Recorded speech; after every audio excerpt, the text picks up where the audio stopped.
Chapter 3 The Legend. Tyndall was the high priest of Pharaoh Melchizedek. He had an amazing ability to see the future. Due to this, Melchizedek valued his priest very much and never made a decision without consulting him. This made Tyndall a man with incredible influence and great privileges. Once, at the river, Tyndall met a slender, dark-haired girl. That was Ilse, the daughter of a wealthy merchant. Blinded by her beauty, Tyndall was seized by desire to get her. However, Tyndall was famous for changing his women frequently. Aware of this, the girl's father refused to give his daughter to the lustful priest. Yet the pharaoh himself intervened, and by his order the girl was taken to the palace, where she became Tyndall's mistress. During the romance with Ilse, Tyndall forgot about other women. However, while the girl was obediently satisfying Tyndall's physical needs, her heart was full of hatred. After all, she was taken to the palace against her will. Soon she fell in love with the young slave. The lovers would secretly see each other whenever Tyndall wasn't around. Oddly enough, the all-seeing priest managed to miss Ilse's affair taking place right under his nose and didn't suspect anything until one day he caught his mistress in the arms of her lover. Tyndall got furious and his heart sank with pain. Yet the reason behind his suffering may surprise you. It was not so much because of Ilse's betrayal itself, but because it was obvious to him that the slave's touch gave Ilse much more pleasure than Tyndall could. Not used to making mistakes or losing, Tyndall could not reconcile himself with the fact of losing in comparison to a slave. He didn't hesitate to brutally kill Ilse and her lover, but that bloodshed wasn't enough for Tyndall. He wanted to make sure that no matter what, as a lover, he would never lose in comparison to another man again. Tyndall made an arrangement with the ancient dark forces and received one more ability. A woman who was once caressed by Tyndall would become insensitive to the touch of other men. This made women addicted to Tyndall. Now, none of them could abandon him, but he himself would throw out the mistresses he was bored of like garbage. Women would go crazy, commit suicides, but Tyndall only cared about one thing: forever remaining the best and the only lover to all the women he ever touched. The guide finished the last sentence and looked at me as if looking for my satisfaction over his storytelling skills. I was impressed, but I wasn't satisfied completely because there were so many questions that kept bothering me. So I didn't waste a second to voice the main one. And what does it have to do with the room? I could see that the guide expected this question. He smiled and replied with a bit of a mystery in his voice. It is said that ceremonies supporting Tyndall's ability to charm women were held in a special room. The way to that room was laid through a hidden passage, and the room's entrance was protected by powerful magic. Okay, that makes sense, I thought to myself and immediately asked the next question. And what happened after Tyndall's death? The guide's eyes lit up with perky sparks, while the corners of his lips turned up, forming a sly smile. "This is the most interesting part," he said enthusiastically, theatrically raising his index finger. "Tyndall managed to make women the source of his immortality." Mr. Tudor paused and looked at the crowd to see if his words had the effect he desired. The eyes of listeners begged for him to continue, and he obliged. After Tyndall's death, a woman must have entered the secret room, being the cause to spawn his reincarnation. A few days after this ritual, Tyndall appeared in the city in a new body and took his previous position of Pharaoh's advisor. Subsequently, the woman who spawned his reincarnation became the first sex slave of this new Tendal. For many centuries, the Milsentap's descendants conducted the ritual of Tendal's resurrection, until one day the lustful priest and pharaoh Pilzernat laid eyes on the same woman. As a result, Tendal was poisoned, and Pilzernat gave orders to destroy the secret room. But with the magic protecting, destroying the room turned out to be impossible. So Pilzernat ordered to close the tunnel leading to it with stones. This put an end to the centuries-old reign of the priest. Wow, I thought, and was about to generate the next question when the guide received a signal from one of the museum employees. He waved to attract the attention of the rest of our group and said in a louder voice, "Attention, guys, it's our turn, let's go." As we approached the temple, I was still deeply impressed by the legend I had just heard. Ilse, her lover, and Tendal, who returned home at the wrong time, stood before my eyes as if they were alive. There seemed to be nothing special in that story. However, something there obviously was. Something that completely threw my soul off balance. I made a few deep breaths trying to get myself together, but it didn't help much. Thus, I decided to seek support from my bestie. "I've got a bad feeling," I whispered in her ear as we were crossing the temple's threshold. Gladys must have been impressed by the story too, since she immediately guessed the reason for my worries. But, unlike me, she's always rational and never gets discouraged, so she just shrugged and said reassuringly, "Relax, it's just a legend." Gladys's confidence somehow got me back to normal. "Yeah," I said, "I know. Sometimes I hate myself for being this susceptible." The lighting inside was very dim, which created an unpleasant pressing feeling. We wandered through the winding corridors for about an hour before finally entering a room. It was more spacious than most of the rooms we had already visited, but the lighting there was even dimmer. The walls were decorated with strange patterns, and sharp hooks could be seen on the ceiling. I shuddered and moved closer to Gladys. "It's so creepy here." "Yeah, pretty much," she agreed and made a few steps toward the guide to make sure we won't lose him out of our sight. I followed her readily. It's better safe than sorry. Staying in this place alone in case of falling behind the group would unlikely be a pleasant experience. Before, we had walked along the newer part of the catacombs that was built several centuries after Pilzernat's ruling, Mr. Tudors continued explaining. "Even though you can find many mysteries there, in the older part there are many more of those. The old tunnels are narrower and are more branched. In some parts it is difficult to navigate even according to the signs.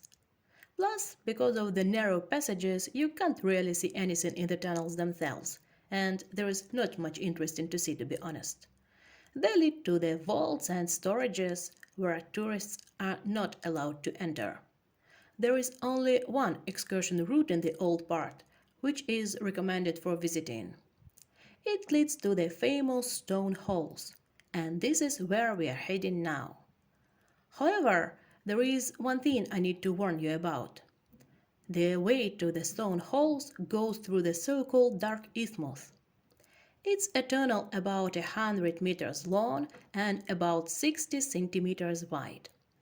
It connects the new and old parts of the catacombs, and it's called dark because, due to some technical restrictions and safety reasons, you are not allowed to use lights there.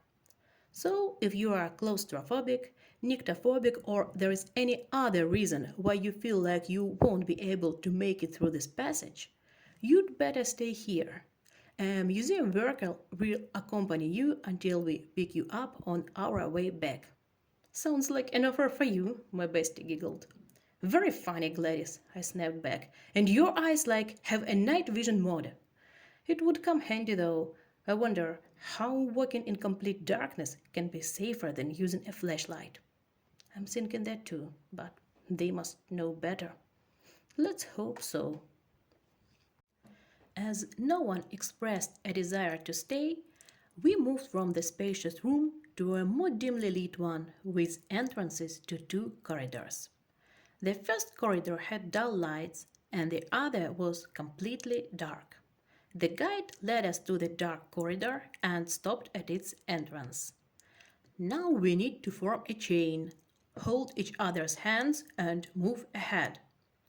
When I heard the number 60, I didn't realize how bad the situation was. It hit me only when I saw the narrow rectangle leading to complete darkness. 60 centimeters is basically the width of a standard refrigerator. Can you imagine walking inside the refrigerator in a human chain? As soon as the guide told us to align, Dean, who had stayed aside from Gladys and me since the beginning of our excursion, came up to me and reached out his hand. I accepted his offer without hesitation. Oddly enough, Gladys left this gesture without comment or caustic sniffing and simply took my other hand. To Caleb's joy, he turned out to be following Gladys, and she had no choice but to give him her hand. When the human chain was finally built, we started to move slowly along the narrow corridor. Apart from the generally very unpleasant atmosphere, there was almost no air in the dark isthmus, and the smell was peculiar. I closed my eyes because there was no use in keeping them open. I gasped and squeezed Dean's hand tightly. Probably because of the lack of air, at some point my head started spinning. I felt disoriented, my fingers weakened, and I released Dean's hand. In the blur, I touched some cold, solid surface, probably a stone wall.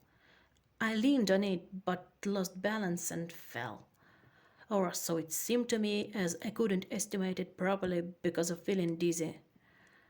Probably after that I fainted, as the spinning in my head stopped. I found myself lying face down on the floor. I wanted to say something, call Dean or Gladys, but I couldn't pronounce a word. I vainly moved my lips and tongue, but no sound came out of my mouth. It was as if someone took my voice. I tried to move and surprisingly was successful with it. I spread my arms and was even more surprised to realize that there was enough space to make such a move. I stood up and took a deep breath. Enough air and not that specific smell, I thought, shocked. This means only one thing. I am not in the dark isthmus anymore. Then where am I? And how to get out of here? I extended my arms forward and turned around. No walls, I concluded, and raised my hands. There was nothing above me as well. I checked my jacket and felt the cell phone in the right pocket. Life is getting better, I thought optimistically while getting it out and unlocking the screen.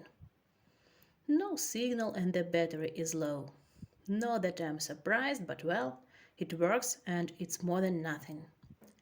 I lightened the space around me and found out that I was in a square room of about 2 to 2 meters large. The ceiling was about 2 meters high. There were 3 doors, one in front of me, one to the left, and one to the right. And there was a solid wall behind my back. Before my phone died, I also managed to explore the floor and the ceiling. They seemed to be trustworthy, with no signs of hidden traps. When I found myself in complete darkness again, I tried to restore the picture I had just seen. The doors had no handles, but it seemed to me I saw some levers to the right of each door. Well, I thought, seems like I've got no other choice. I should try the doors. Which one to start with? We usually read and write from left to right, so probably I shouldn't be original here too. So the left door it is. I walked up to the door and touched it. The surface of the stone it was made of was rough and cold. I started palpating it in the place where, as it seemed to me, the lever was. Finally, I grabbed it and pulled it down carefully. The lever moved in response to my effort, and I heard a quiet click. When I took my hand off, the lever turned to its initial position. Sliding my hands along the wall at about the same height as the first lever's position, I began moving to the right. After several steps, I bumped into a corner. So I turned and continued walking along the front wall until I felt another lever. I pulled it down as well and heard the same click in response. Similarly, I made my way to the third lever and lowered it. To my surprise and disappointment, nothing happened after the third click. I was ready to fall into despair when a bright thought came to my mind. Ah, this sound seems familiar and reminds me of something. Oh, maybe I shouldn't randomly pull the levers. Probably there's a specific order in which I should be lowering them. All I need is the right combination. In order not to get lost in the darkness, I slid to the wall where I saw no door and pressed my back to it. Mentally, I designated the left door as 1, the front door as 2, and the right door as 3. Back then at school, I attended a club for math lovers, and we would often solve tasks for enumeration of options. Since then, I remember that for 3 items, the number of their possible combinations is 6. It's for the case where no item can be used in a combination more than once, though. Otherwise, the number of combinations can reach 27. I rubbed my chin and tried to estimate the amount of time I would have to spend on checking the doors in the worst case. Taking into account how difficult it was to move from lever to lever without losing the track of my position, I decided to stop overthinking and move to active actions instead. Let's hope the one who created the code wasn't that much into math and opted for a variant without repetitions. At first, I was going to check the combinations according to their natural order. I had already checked 1, 2, 3, so 1, 3, 2, 2, 1, 3, 2, 3, 1, 3, 1, 2, and 3, 2, 1 were remaining. But then I thought that if the number of attempts were not limited, this task would be too simple. Based on various fairy tales and myths, there definitely had to be a limit, and 3 seemed to be a fair number of tries. One attempt had already been wasted, so in my mind, I had 2 attempts available and 5 options to try. I asked my intuition for advice, but it stayed treacherously silent. I had no choice but to rely on luck and a little bit of logic. If I tried to protect something with such a lock, what combination would I put? I started from left to right because it's a typical approach. In the case of direct search, I would check combinations 1, 2, 3, 1, 3, 2, and 2, 1, 3 in 3 attempts. Logically, it would be unwise to set them as correct. Now the list has narrowed down to 3 options: 2, 3, 1, 3, 1, 2, and 3, 2, 1. I nervously rubbed my forehead, trying to concentrate. 3 options for 2 attempts. Damn, it's still risky. At this point, my intuition finally intensified and advised me to try 2, 3, 1. I looked up at the ceiling and, hoping that God still could hear me despite the thick layer of rocks and earth above my head, I asked him to help me. Right after that, I started to slide along the wall to the front door lever. After the third click, the room dived into deathly silence. Looks like I was wrong, I thought, and felt panic taking hold of my body. I took a deep breath in attempt to calm myself down, and before I could finish, I heard a strange noise, while a slight vibration could be felt under my feet. I caught the smell, similar to the one from the dark isthmus, and noticed a weak light coming from around the front door. I stepped closer and explored it by touching. The door moved back, and two grooves, enough for me to come through them, appeared on both its sides. I squeezed through one of the grooves and entered a big, barely lighted room. The smell in there was several times stronger. I felt dizzy again. The world started spinning around at a crazy speed, and then there was an extremely bright, blinding light. The last thing I remembered was a pair of fierce dark eyes and a far reaching, dull, ominous laugh.